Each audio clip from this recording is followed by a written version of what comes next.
All right. Thanks for joining us, everybody. We're going to get started here about attracting new customers, clients, buyers, and sellers.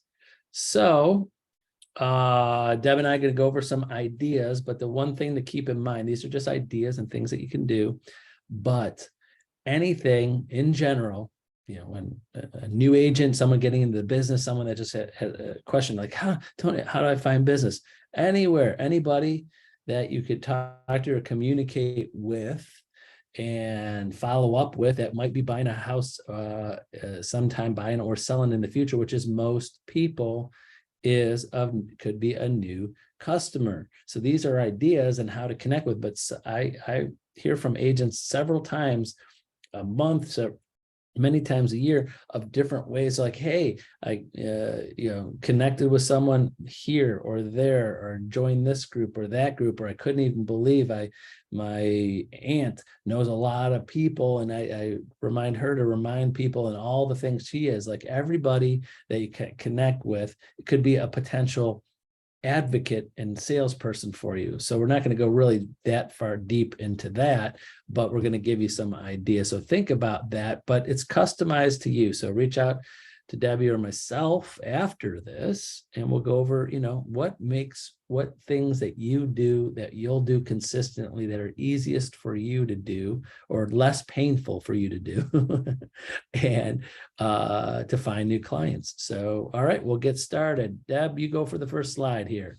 Okay, number one is ask for referrals. Of course, that's always the same thing that we're always going to tell you every time, because that's where it's at, right? Ask for referrals. Your past people, 36% of sellers found out their agent through a family or friend. So how many times are you talking to somebody and they say, oh yeah, I have a relative that sells real estate, blah, blah, blah, blah, blah. Well, just because they know that they know someone doesn't mean that they've actually reached out to them. So keep talking. You never know if they're going to use you. 89% of buyers would use an agent again, or if recommended. The problem is that if you're not keeping in touch with that buyer that purchased a home from you before, and I don't just mean send a postcard or send once a year, send a calendar. Yes, that's a good start, but you need to follow up with that as well and give them little touches like, hey, just checking in to see how everything's going, blah, blah, blah, blah, blah. Even if it's like twice a year or something, you have to actually physically talk to them, or at least leave them a voice message or send them a text message, because they won't use you if you're not on their mind when they're thinking about it. Exactly. And it's not just referrals of like who's buying and selling now. Think about anybody refer me. Just a quick one-liner script. Can you please refer me to anybody that you think that may need my services sometime in the future? Could be tomorrow, could be 10 years from now, could be your children. They're like, hey, can I put your kids? They're like, oh yeah, I have 2 kids in college. Well, great. Their referrals, can I have their names and numbers, and I'll put them in my account? So, because they're going to need to buy a house someday. It's just referring to people, anybody that might need your services. So when you open it up to that, like, hey, can I have a name of someone that you might know that might need to buy or sell a house anytime in the future? Yes. Everybody they know, like, well, that opens up everybody. Exactly. Most agents kind of think anybody you're buying now, they want the low-hanging fruit.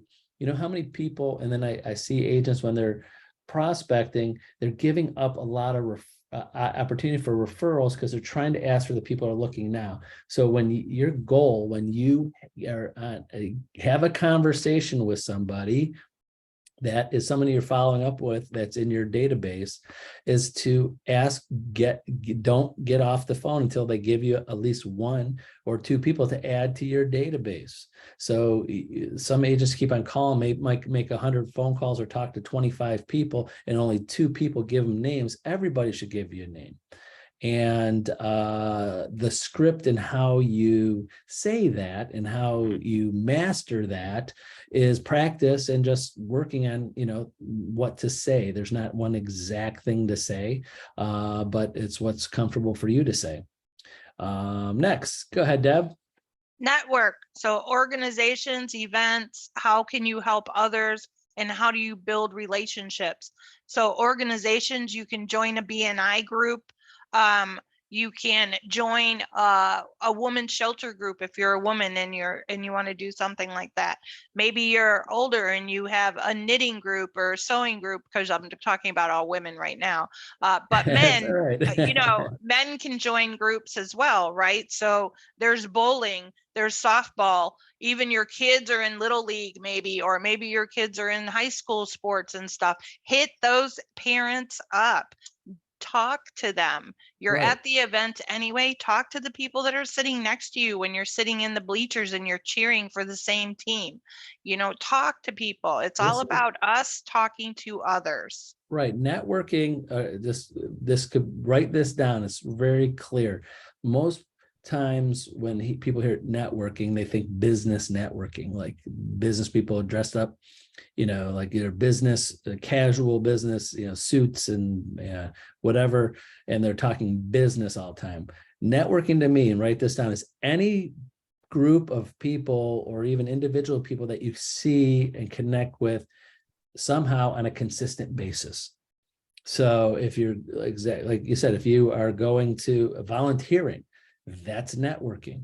That's a way of networking. Yes, you're volunteering, but you're seeing the same set of people there. So how are you going to communicate with them and network with them and get them from volunteering into being your advocates to being, by the way, I'm in real estate also, in your sports groups and whatever it is, anything where you consistently see people like the BNI, the business that's official business networking where other businesses get together. That's kind of what a lot of agents think of first when they think of networking with that. So anybody that you consistently connect with or see or communicate with is a possible network.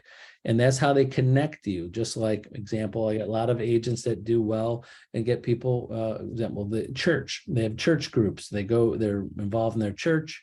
Once a week, they go to services, they may get involved in things that they're doing there. They're seeing the same community of people and network within the people. Again, they're there for their church and the community part, but now trying to get in the networking part of how to connect real estate with you every time they see you. So hopefully that made some sense. And go ahead, Deb, number 3. Educate consumers. So host a workshop or have someone host one with you. If you make a connection with a lender, ask them, hey, do you mind if I talk to my church group, because they have facilities available. So that readily comes to my mind. To see if I can use their room downstairs, and we host a workshop for buyers so that we can get people in here and educate them on what the buying process is like. Or maybe you want to do it yourself. You Exactly. can educate buyers and sellers yourself. And social media is a good platform for that, because you can do little things like once a week, you can just throw tidbits out there once a week about stuff. Any Homestar agents that we have here, I do want to let you know, if you're watching, if you go into MoxieWorks in the present, there are presentations in there. There's listing presentations, there's buyers presentations, and I have uploaded a thing called Buyer's Guide 2022 that I made last year. I actually made this years ago, but it's now in the MoxieWorks presentation for you. And for you, it's a valuable resource just for you, but also for your clients, because it's basically going to tell them what the buying process is all about.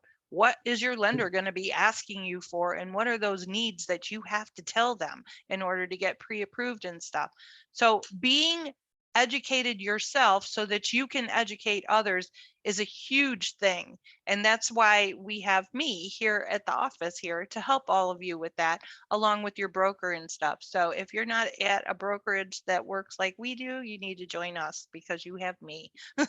And what I'll say this, and because I see the articles and know the news of what's happening in real estate all the time, in general, so to say, is that people want to know about real estate even though they're not looking now.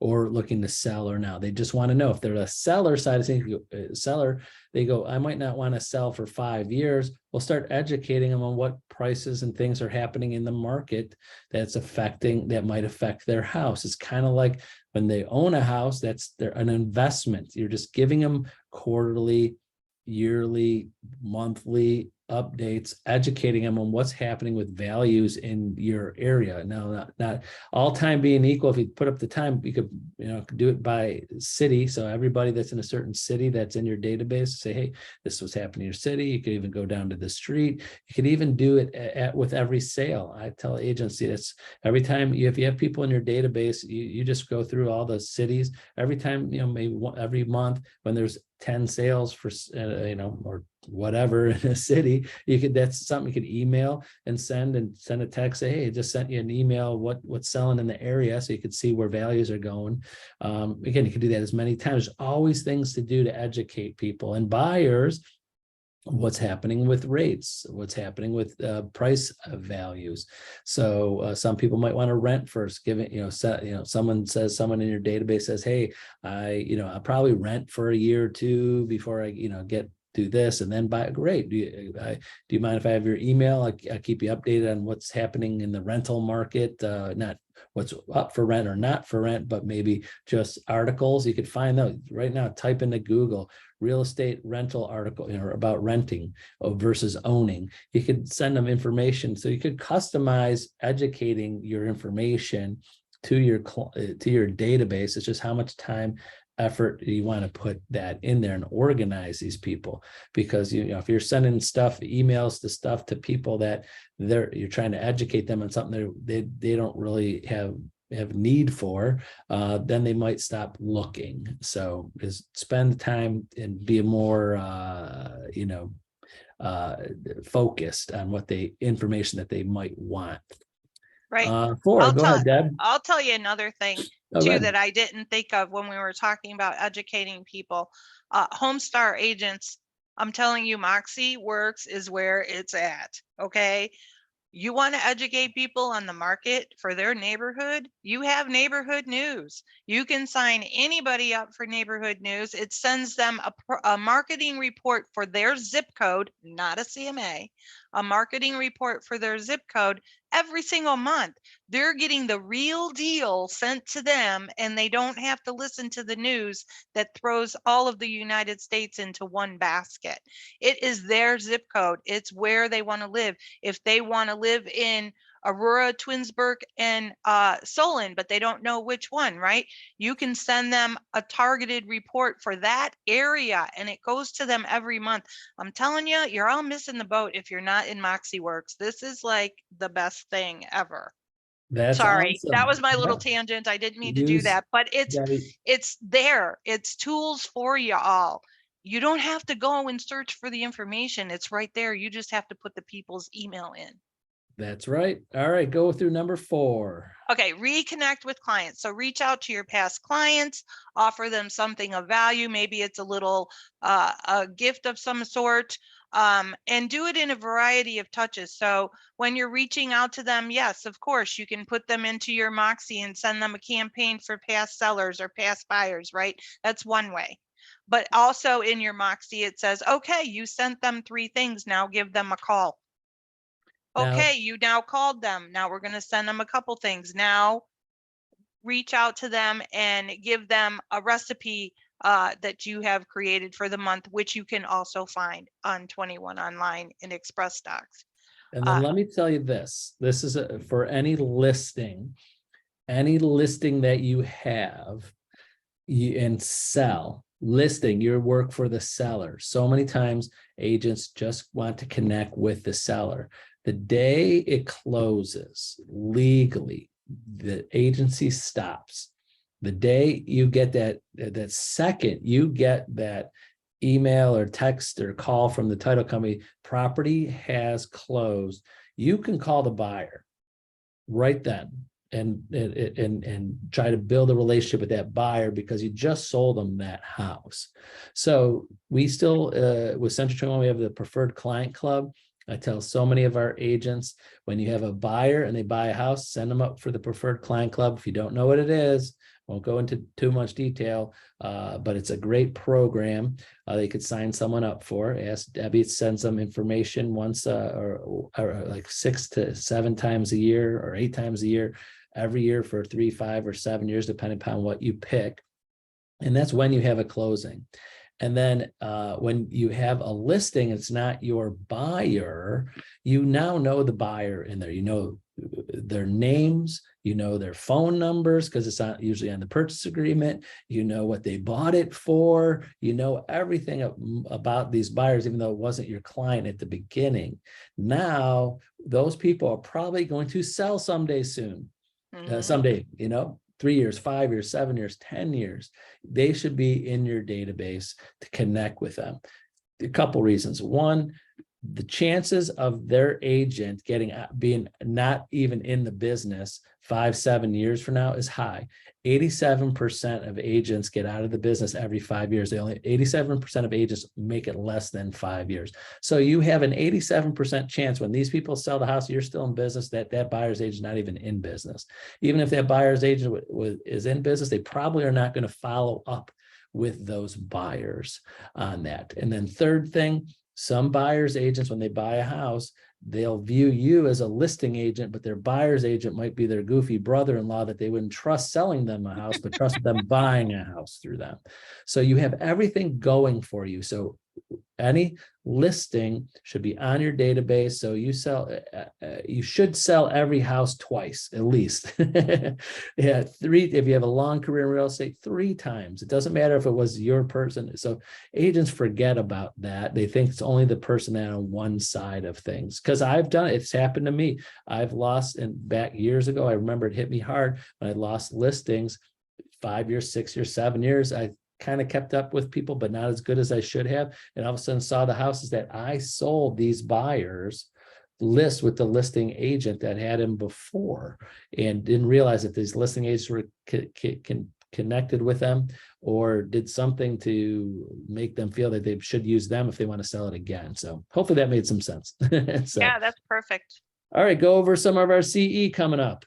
Okay, so in February on the 2nd, Hash has bankruptcy, the good, the bad, the ugly. That's a good one if you don't know anything about the bankruptcy or very little about it. He goes into great detail there. John Dewey is one of our agents here. He also works for OFA. He's going to be doing fair housing and civil rights, which is one of your core classes. That one is also going to be a webinar.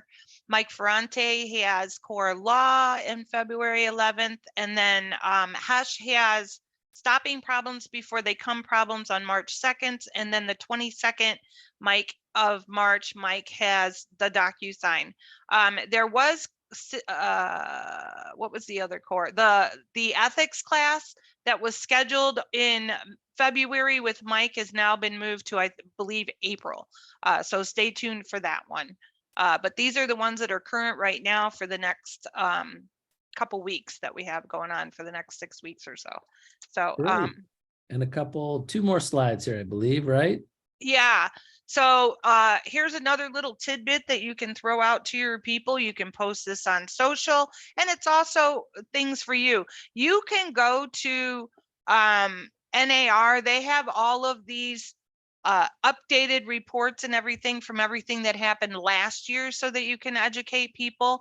This one I actually have in there from December, and I can tell you that the fixed year rate mortgage is now down around 6.125. I think yesterday is what I saw. So it's gone down actually a little bit, but telling people, look, you think the rates are too high. They're not. If you look at the historical data for the last 15 years here, they're not too high.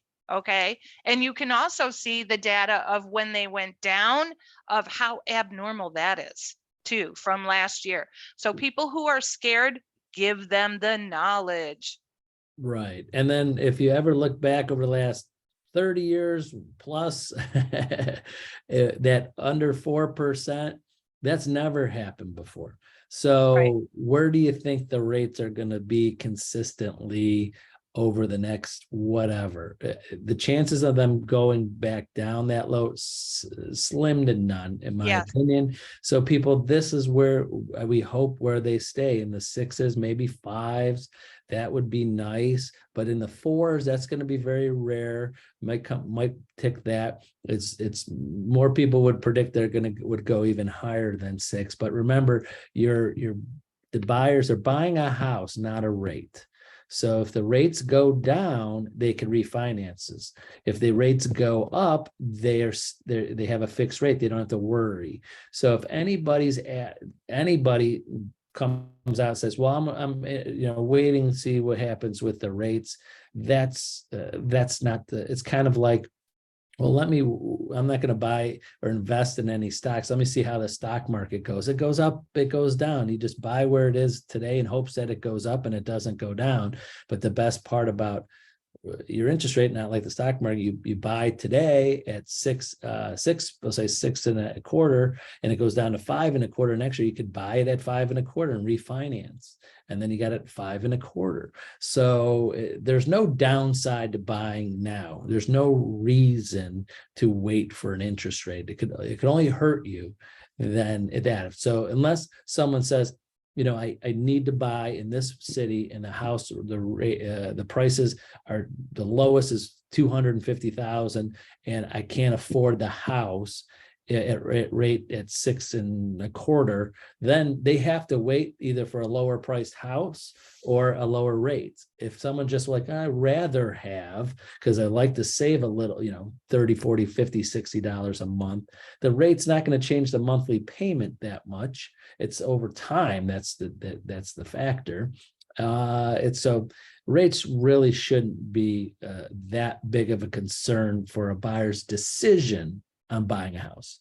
And also remember, you brand new agents too, that even if it is a 6.4 or a 6.1 or whatever, and the buyer has a little bit of money, or maybe they don't, but they can pay for their own closing costs, ask the seller to help pay for closing costs and use part of that money to buy down your rate. There's all kinds of different ways to get that buyer into that house. Okay. Exactly. All right. A tip for marketing for the day, the last slide of the day. Yeah. So here's another one. Wish everybody warm winter wishes. Maybe buy them a cup of coffee. You are allowed to do that, or just send them greetings on your social. But coffee, tea, little soup mixes, hot cocoa, hot cider, you can buy the individual packets. And, it's the gesture. It's not the amount of money that you spend. It's just the fact that you've thought about someone, that they get that little smile or a little spring in their step, and they remember you. So always remember, that's our goal. We want them to remember us, and it doesn't matter. You don't have to spend a ton of money to reach out to people. Okay. Well, thanks, Deb. Well, thanks to everybody for joining us today. Remember, reach out to either one of us. We're happy to help and go more in detail on things and help you out with your business, especially our Century 21 Homestar agents. We don't make money unless you do. True. We're going to get hardcore next week, and we're going to talk about ways not to lose your license. So stay tuned. That's true too. And that, just to give you a tip on that, is that it happens to agents they haven't sent them out in a while, but I have to look at that. The Division of Real Estate used to send out, I think it was quarterly, paper newsletters, but I'm sure it's online now. And in the back used to be all the disciplinary actions against agents that either got fined, got suspended, or lost their license for things. And it happens out there. It does. But guess what? No one talks about it. There's not too many agents going on their Facebook, go, hey, by the way, I lost my license for 30 days, or hey, I got fined, or hey, I had to take more CE classes. No one tells you the bad stuff, but it happens. So we want to go over some things so it doesn't happen to you. So correct. Well, good. Well, thanks for joining us, everyone. Have a wonderful day, great week, and we'll see you next week. Okay. Bye-bye now. Bye.